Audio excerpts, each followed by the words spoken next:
जिसको 1976 में 42वें संविधान संशोधन के द्वारा जोड़ा गया। उसमें ये कहा गया कि राज्य का कर्तव्य होगा कि वह पर्यावरण की रक्षा और संवर्धन में उसका विकास करे तथा वनों और वन्य जीवों की सुरक्षा निश्चित करे। वही आर्टिकल 51A में ये कहा गया कि प्रत्येक नागरिक का मौलिक कर्तव्य बताता है कि प्रत्येक व्यक्ति पर्यावरण, जंगल, झील, नदी और जीव जंतुओं की रक्षा और सुधार करेगा। मतलब ये नहीं कि राज्य ही पर्यावरण की रक्षा करेगा, या ये नहीं कि नागरिक ही पर्यावरण की रक्षा करेंगे। 48 के अकॉर्डिंग राज्य भी रक्षा करेगा और 51 के अकॉर्डिंग व्यक्ति भी रक्षा करेंगे। जो प्रवेश है बस उनका होगा जो शिकार करेंगे या चराई करेंगे, तो इसमें सरकारी अनुमति भी दी गई। और जो ग्रामीण वन है उसमें ये कहा गया कि गांव के लोगों या समुदाय के अधीन कार्य किया जाएगा। नेक्स्ट है हमारा वन्यजीव संरक्षण अधिनियम 1972 वाइल्ड लाइफ प्रोटेक्शन एक्ट। इसका उद्देश्य था लुप्त प्राय प्रजातियों के संरक्षण हेतु। जो लुप्त प्राय जाति होती है जैसे कि गैंडा, तो इनका जो ये सदस्य थे बहुत कम होते जा रहे थे, तो इसके लिए इस अधिनियम को लाया गया। भारत सरकार द्वारा देश के वन्यजीवों को सुरक्षा दी गई और आवास की रक्षा, और इस एक्ट में 2003 में संशोधन भी किया गया और जो नहीं करेगा इसकी सुरक्षा नहीं करेगा उसको जुर्माना भी लगेगा।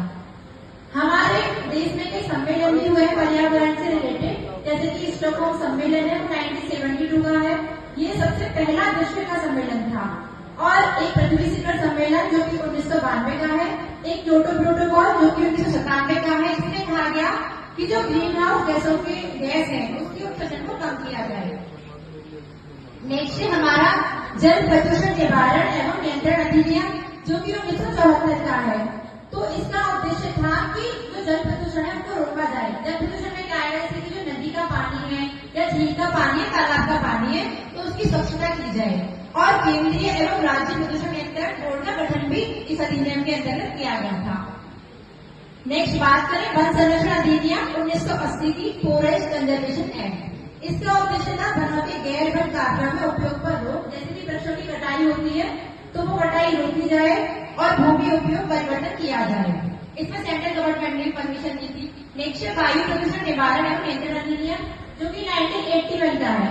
इसका उद्देश्य था वायु प्रदूषण नियंत्रण हेतु औद्योगिक इकाइयों के लिए मानक तय किए गए थे। अब वायु प्रदूषण कैसे हो रहा है, जैसे कि जो उद्योग है उनसे जो धुआं निकल रहा है या जो गैस है तो उनसे क्या हो रही है, वायु पॉल्यूट हो रही है, तो इसलिए इस अधिनियम को लाया गया था। नेक्स्ट बात करें पर्यावरण संरक्षण अधिनियम 1986। तो इस अधिनियम का जो उद्देश्य था वो था पर्यावरण में सुधार, और इसमें जो हमारी सेंट्रल गवर्नमेंट है उसको भी विशेष शक्तियां प्रदान की गई थी, जैसे कि जो प्रदूषणकारी गतिविधि है उनके लिए, जैसे कि मानव है या अन्य जीवित प्राणी है तो उनको, और जो पौधों की संपत्ति है उसको खतरे से बचाना, यह पूरे देश पर लागू होता है। और इसमें ये जुर्माना भी था कि 5 साल की पनिशमेंट होगी और 50,000 रुपए की पेनल्टी भी लगेगी। नेक्स्ट बात करें प्लास्टिक अपशिष्ट प्रबंधन नियम 2016 का। तो इसमें ईपीआर लागू किया गया। अब ईपीआर क्या है, एक्सटेंडेड प्रोड्यूसर रेस्पॉन्सिबिलिटी, और इसमें प्लास्टिक पर रोक के लिए कहा गया। इसका एग्जाम्पल ये था कि अगर कोई भी रेस्टोरेंट है तो जो उसमें प्लास्टिक के बर्तन है और जो कंटेनर होते हैं तो उसका उपयोग करने के बाद उन्हें अलग से संग्रहित करना होगा। अगर नेक्स्ट बात करें राष्ट्रीय हरित अधिनियम अधिनियम 2010 का, जो कि प्रदूषण फैलाने वाले से जो भी प्रदूषण फैलाएगा उसे क्षतिपूर्ति देनी होगी, कि संसद द्वारा कहा गया था। अगर हम बात करें हाल ही की 2024 की, तो उसमें न्याय घोषणा द्वारा प्रदूषण मुक्त पर्यावरण के अधिनियम को ये कहा गया कि जो भी लोग प्रदूषण कर रहे हैं उससे मुक्त पर्यावरण को फंडामेंटल राइट्स में भी मान्यता मिली है, और इसको आर्टिकल 21 में भी जोड़ा गया और इको मार्क नियम लागू किया गया। अब फंडामेंटल राइट्स में कैसे कि भारत सरकार ने ये कहा कि जो भारत सरकार द्वारा पर्यावरण के अनुकूल उत्पादों को प्रमाणित करने के लिए योजना है।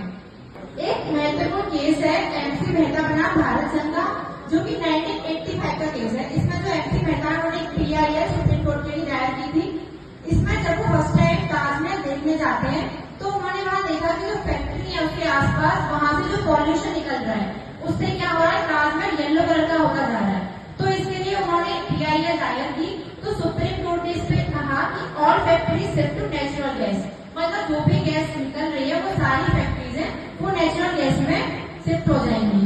सेकेंड केस गंगा पॉल्यूशन, तो इसमें भी पीआईएल दायर की। एक एमसी मेहता का केस है 1985 का।